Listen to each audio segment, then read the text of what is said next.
This episode of the Sober Friends podcast is brought to you by Rob G. Rob G purchased 3 coffees for us at buymeacoffee.com/soberfriendspod because he felt it was important and found value in this show, and that keeping this show in the ears of the newcomer is really important. If you want to be like Rob G, why don't you head over to buymeacoffee.com/soberfriendspod.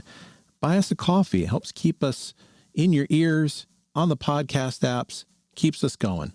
Thanks, Rob. I'm Matt. Hey, I'm Steve. Hey, I'm John. This is the Sober Friends podcast. We're here for the sober curious, the new guy, and the old timer. We're here to talk about the stuff anyone looking to live alcohol-free has to face day to day, and how we overcame those struggles. We speak for no 12-step group, but we do try to remain anonymous. You're not alone. This is the Sober Friends podcast.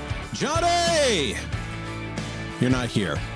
Happy 33rd anniversary. I got the number right this year.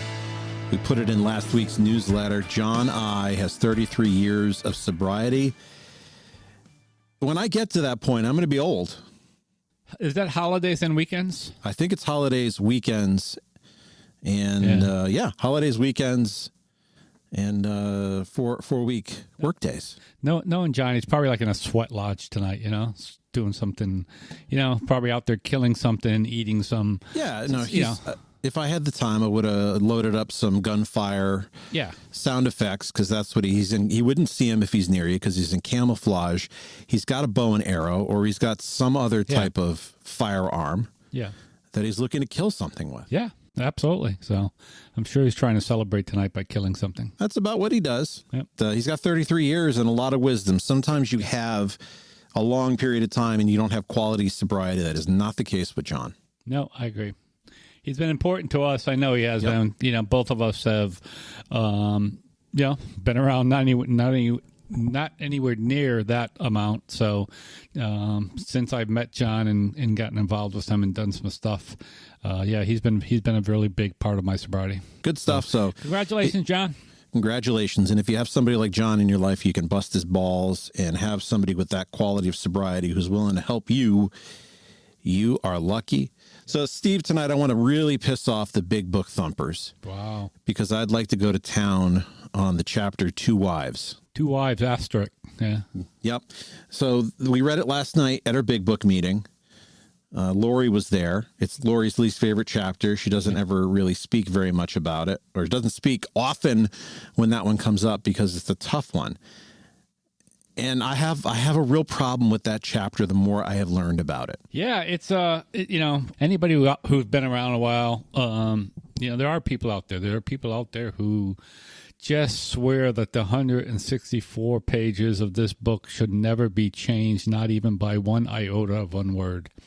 And there's a bunch of other people out there, and I'm part of that other group that thinks that it could probably use some updating. And I'm a firm believer that if Bill was around today, that he would write a different big book, and he would be the one saying we need to change this because we need to make it available to everybody and more people. Like Bill's whole thing was to save alcoholics.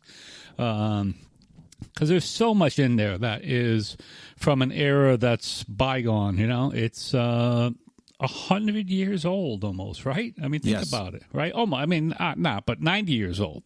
Put it that way. So it's, it's getting really, really to a point, because even though this book was written, don't forget all those experiences, those in this book were experienced years before, right? So it's like, this book came out and was published in 1939, but the experiences were from years prior. So it's an old book with a lot of old language. The message is still good. The message still works. Certainly the message of recovery, the steps, and the searching of higher power, and all of these things of how you deal with alcoholics all still work really well. But that chapter and the one after it, Family Afterwards, those are a bit dated. The language is very dated. The stereotypical, family functions and roles are very dated. I have less of a problem with the family after, but I got a big problem with that chapter too. This one sticks out like a sore thumb. And let me backtrack a little bit. I want to clarify that I don't think Bill did anything wrong in writing this chapter.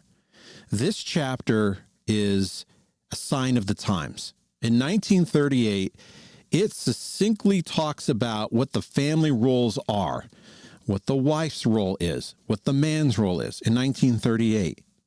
We don't think that way today, but if you take a look and think 1938, you are a lot closer to women's right to vote than you are to the sexual revolution. Right. We're talking maybe, I'd have to look at the amendment, 20 years women had the right to vote at that point? 19, I want to say either 19 or 17. So, yeah. Yeah. Around the time of Prohibition. Right. Talking Woodrow Wilson territory. Women did not have the right to vote in the lifetime of most people there. Right. It's sort of like when we look back on 9/11. Like 9/11 seems pretty fresh. And there's a lot of people who are young who do not remember 9/11. But for me, yeah, that seems very fresh. It's about the same time frame in 1938. So, and women didn't work outside of the home. Right. And women had a certain role that was accepted. It's a sign of that time. At the time that the book was being written, an alcoholic, by definition, by self-definition, as a given, is a man. A female alcoholic is a slut. Yeah, right. That was the view. I mean, No. Dr. Bob he did not want alcoholic women around. No, I think a lot of people didn't want alcoholic women around. And I think there was a lot of problems with that. And I think people were very cautious for some of the same reasons why we're cautious today. And we say men with men and women with women, which is a good policy. And, we talk about a lot, again, not to digress, but there's a lot of talk about sex conduct in the big book. And if you do the Joe and Charlie's, they'll tell you that it's probably because it's something that this book was written by Bill, and that was something that was on Bill's mind, like his own sex conduct. And not only his own, because he was working with other alcoholics.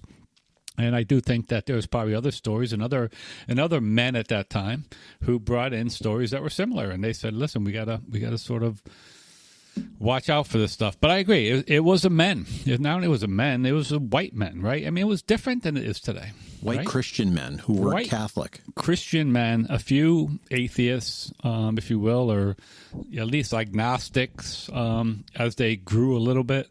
But for the most part, early on, yeah, absolutely. White Christian men, for sure. Yeah, this is very waspy. Best way to describe it. Because there's a lot of talk in Bill Schaberg's book, Writing the Big Book, about the steps and the way the steps were written, that this could get people who are Catholic excommunicated out of the church because of how the Catholic Church views the path to salvation. Nobody thinks about that nowadays, but that's a reality back in 1938. So this is a relic of 1938. So myth number one here, that Two Wives was either written by Lois or by Dr. Bob's wife. Bullshit. It wasn't. That was Ian, right? Yeah. Ann Smith. Yep. I spaced on her name for a moment. Yep, that's okay. Yeah, it's written in the voice of We Are the Wives of Alcoholics. Right. That's bullshit. Yeah, Bill wrote it. I think the understanding is that Bill, the suggestion was to have one of the women write it, either Lois or Anne. Lois wanted to write it. Right. But Bill, being a typical alcoholic, and not all alcoholics are this way, but was a control freak, right? And this was his baby, and he had a lot of trouble giving up that control, so he ended up writing it himself. And again, it is one of these things, right? Again, I even think that's part of sign of the times, right? Just like you said, I just looked at it, was 1920, right, that they finally ratified women's right to vote. So you're right. So this is 15 to 20 years after that point. Although there had been a movement on to try to get them the right to vote for some time. So it still was not typical for a woman to be involved in certain things. And I think Bill probably still had trouble once he got sober, and he was able to regain his place in his own household, I think he tried to, put the squash on Lois doing that. I would imagine it's tough too, because if he had to edit Lois and take things out and move around, what does that do to the relationship? How is she going to react? Yeah. Good point. That's very dicey. Yeah.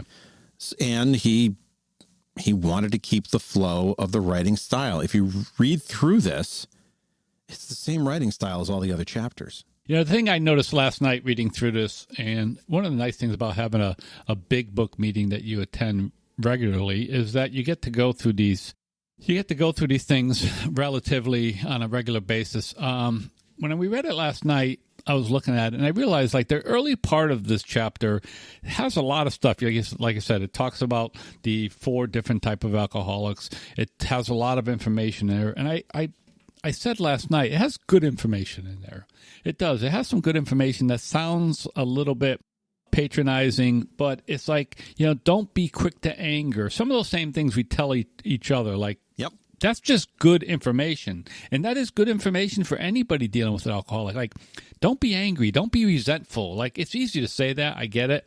It really is good information for someone who today has Al-Anon, right? Let's face it, right? So the other part of this chapter is that they talk about Al-Anon because sort of that's where it's directed, is for all those people who deal with an alcoholic and how to deal with them. But there's some decent information in there to help you out and understand, and maybe to help yourself out too. When I think about Bill's shortcomings, it's hard to forget that he's a human being.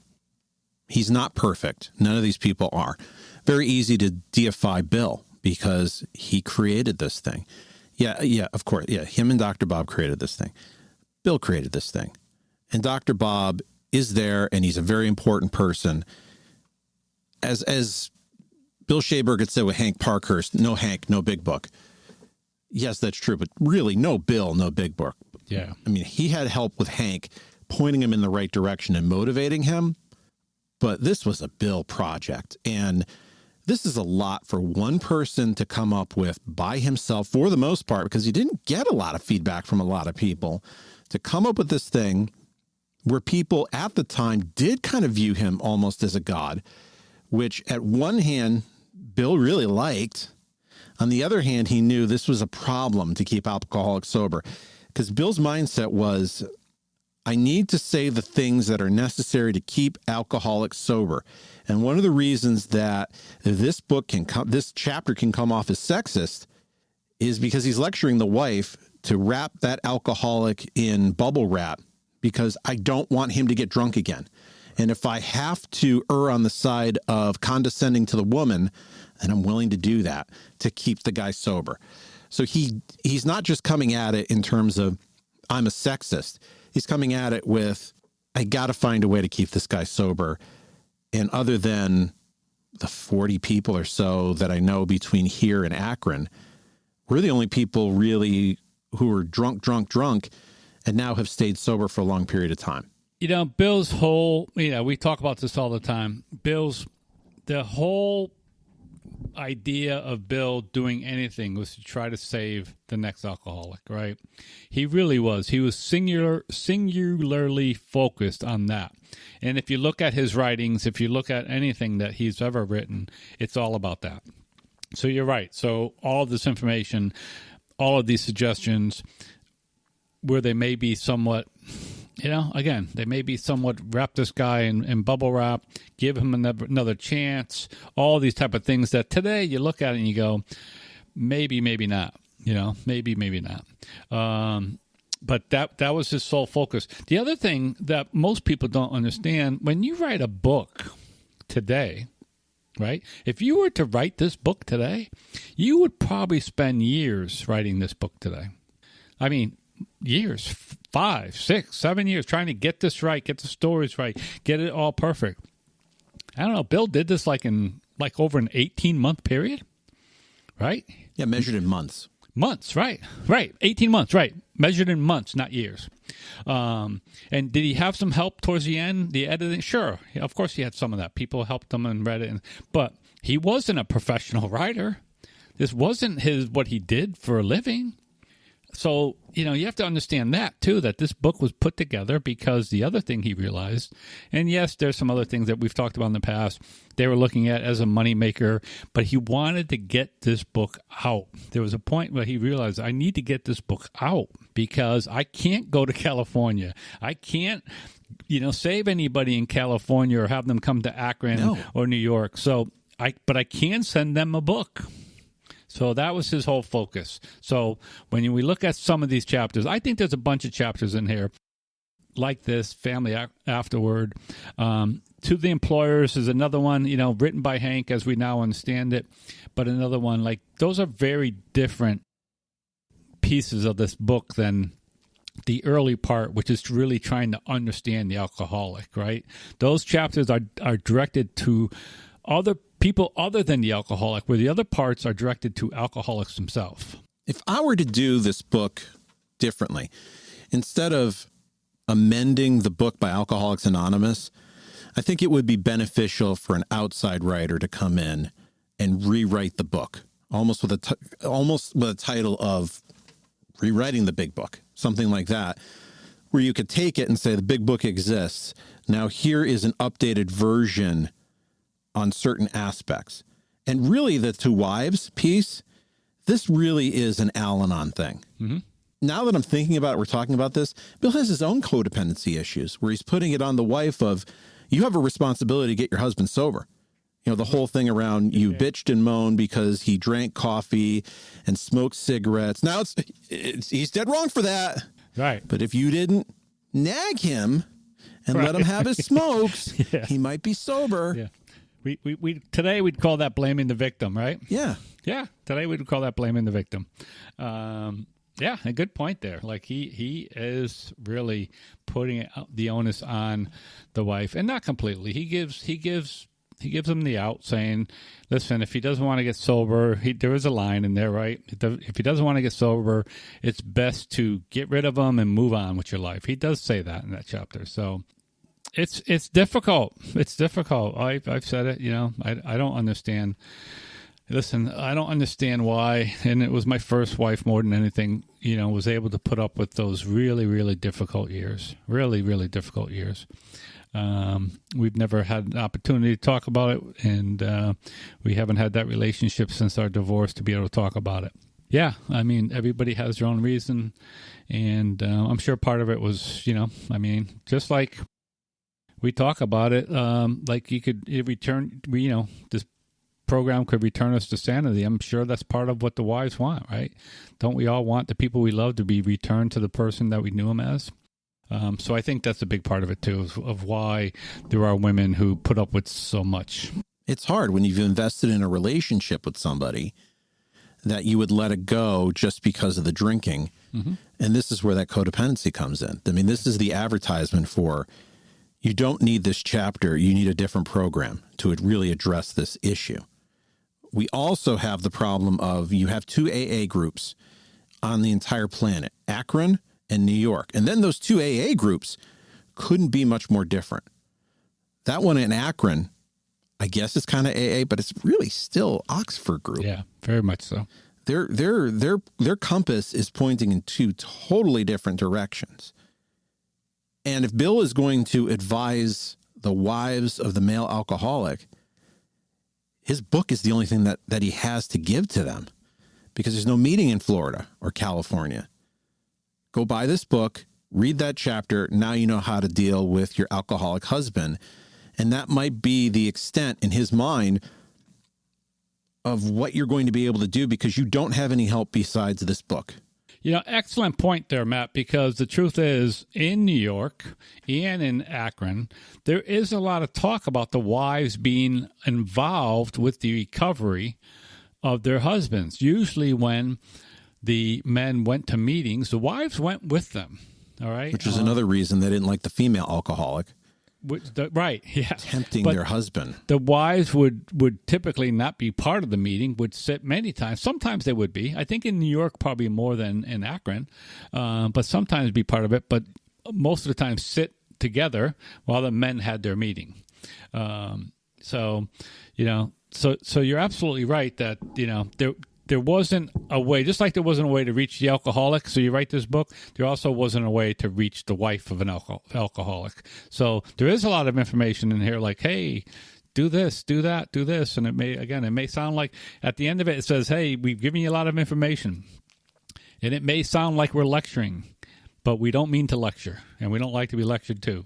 So it does try to clarify that at the end of the chapter, saying, we know this is difficult. This is difficult stuff. And I know Bill had on his mind, the longer we delay this book, the more people may die.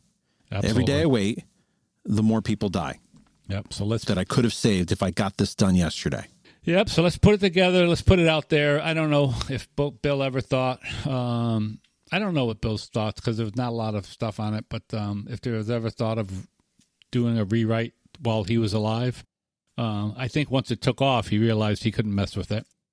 But I don't know if he thought when he first published it that maybe he could change the song. And he did. I guess he did by adding different stories to it. So I guess there was a change to it. He put appendices in there. Right.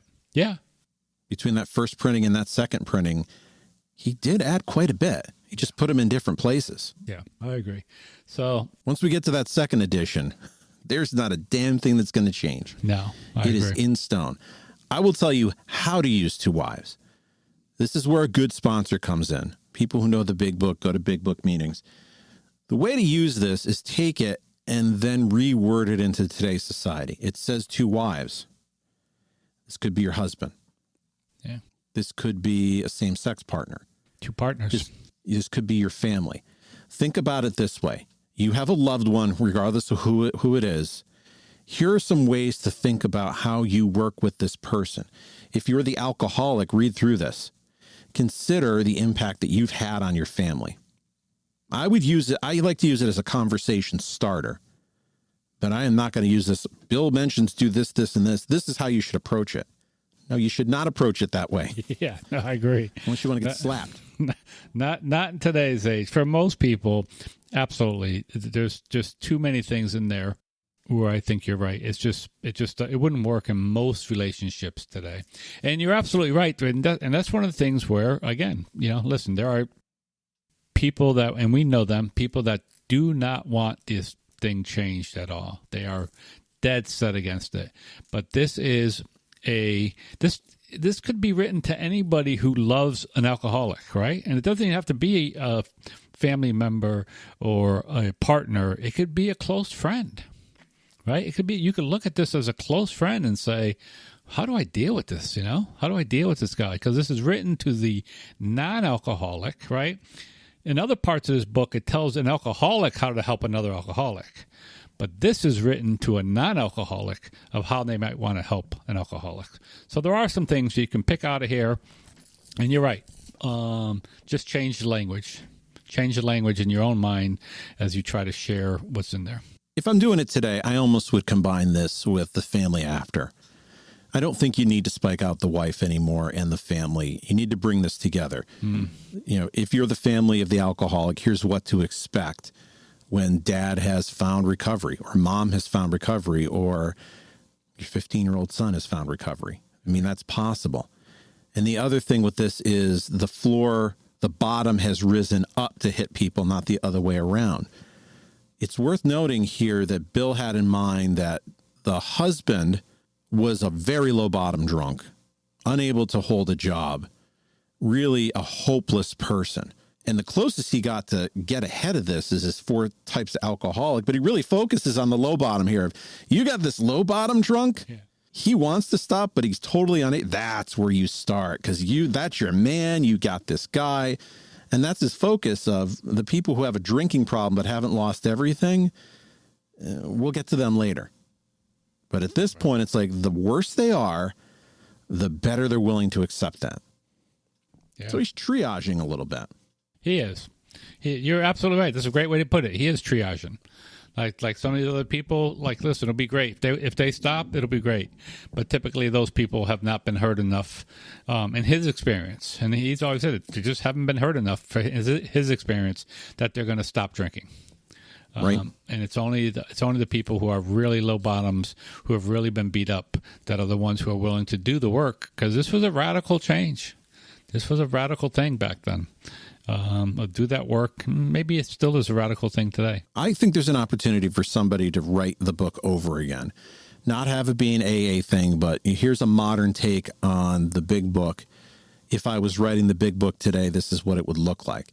I think that's the closest you ever could get to updating the book, like an outsider's perspective of, if we wrote it today, here's how it would sound, almost like in an alternate universe. I think we're going to see something on that. I do. I think in my lifetime, which is, I hope that in your lifetime, for sure, I really do. I think there's going to be some changes. My thought, and this is only my own, there's nothing except my own opinion here, is that they're going to put out a different version, right? They're already talking about different pronouns, trying to make it more inclusive.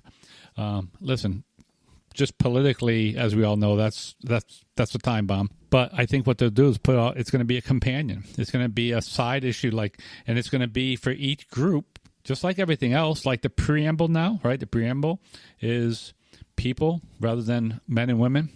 So just like that, like there's going to be a version out there that different groups can vote on if they want to use different versions of the big book. And I think we'll see that probably sooner than later. I would like that as sort of a separate study guide, just because it helps you understand how do you share the message with somebody else and what's the bigger on-ramp. Some of the wording in some of these chapters are a convenient excuse for people who want to try and get sober without AA. Right. Elephant in the room. There are people who don't like AA because of some of this language here. And also because there are some people who are very rigid about the big book as gospel. If John were here, he'd probably be pushing back a little bit. Yeah, he would be. Yep. John is 100% do not change this book. Mm-hmm. And the reason people believe do not change this book is it works, and millions of people have gotten sober when they couldn't before. Don't screw with something that's going to cause people to die. That's another thought process. I think of the big picture of people changing and more things available for you to get sober other than AA, that I would like AA to flex, because I still think it's the gold standard. But there's lots of other ways that people are finding sobriety successfully. There's no question about it. And the reason why is because they are meeting people where they are, if you will. Right. It's another one of these sayings. You meet people where they are. And if those people are on social media, then that's where you meet them. And you put out listen, we know plenty of people doing that type of stuff.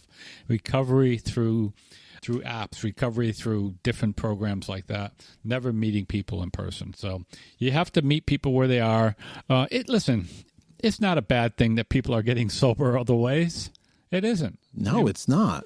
If a family member or somebody I know, even if somebody I don't know, they come in and they tell me, "Hey, listen, I was able to get sober and have a good life doing it this way." God bless them. Even Bill says that in this book. We don't have the market cornered. He says it. We don't have it cornered. So go find out what you want. Go find out whatever way you want. This is what worked for me. This is what worked for you. This is what worked for John. If somebody wants my expertise on how to get sober, this is all I can offer them, because this is all I know.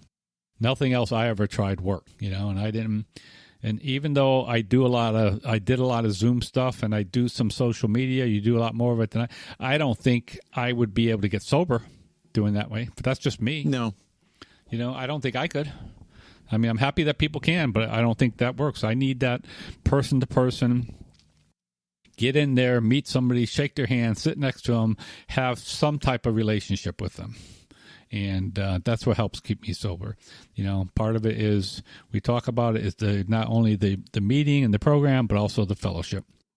So, in last week's newsletter, I send a newsletter out if you want to sign up at soberfriendspod.com. Each week I put in a recovery article that I find that I think you might find valuable.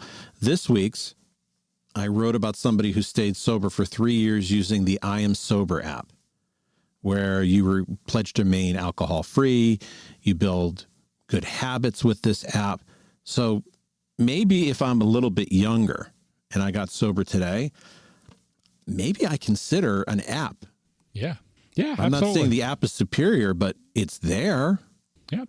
And that's my concern, is that AA is on one side of a two-tiered sober solution, that the have-nots, because AA is free and available, they go to AA. The people who are tech savvy and have more money go the app way, Right. or a subscription program, or a Patreon through a podcast. Yep. And I do not want AA to become the thing that the leftovers go to. That would be very, very bad. It would be. And I don't think it will. I think you'll always have a certain group of people who go and stay. Listen, there's lots of people in there. We know that from our own meetings. There's a lot of old timers, people getting older. Certainly, I'm starting to fall into that. Bullshit. Button. Yeah, there you go. Yeah, that is the right one. Yep, we're getting older, and we're still sticking around. And there's we know some very affluent people who come around. And you know that as you go out to more affluent areas of the country, that very affluent people are going to meetings. So hopefully that sticks. Hopefully that stays around. Listen, it worked. I don't think AA is going anywhere. It may be changing. It certainly seems to me, we've talked about this last week a little bit, it seems to be shrinking a little bit. And again, that might not be all bad. That might be that other people are finding sobriety elsewhere. And if that's working for them, great. But it'll still be there. And I know in our area of the world, it looks like AA will be strong for as long as we need it to be strong. So, and we do our part. We show up. We do what we can, make ourselves available to the guy who needs it or the woman who needs it. And that's all we can do. Pass it on. All right. So if we've provoked a reaction in you, positive or negative, you know where to find us, soberfriendspod.com. Follow us at Sober Friends Pod on Instagram. I'm posting a lot more stuff, trying to get creative, looking for your feedback. Reach out. What do you want us to talk about? What do you like? What do you not like? That keeps us motivated, getting that feedback from you, knowing that this is something that helps you. Steve, great topic. Thanks for. I was in a lousy mood before this, but you know what? Another contact with another alcoholic made me feel better. That's I'm less it. crusty than Hey, I was listen, before. If you're listening to this and you see somebody creeping through your backyard in fatigues with like war paint on with a bow or something, it's probably John. So don't call the cops. Just let him be. He'll be out of the way. He'll probably take care of that coyote problem you have or something like that. And you'll be. I think the key there is no sudden movements. Yeah, true. Yeah, and don't wear any costumes like animal costumes because you can No, right. No trick or treating in his neighborhood. All right, bye everybody. Have a great week.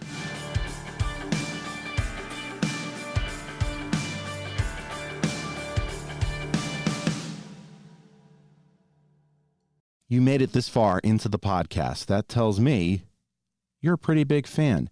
If you like what we do and you find value in the podcast, consider a donation at buymeacoffee.com/soberfriendspod.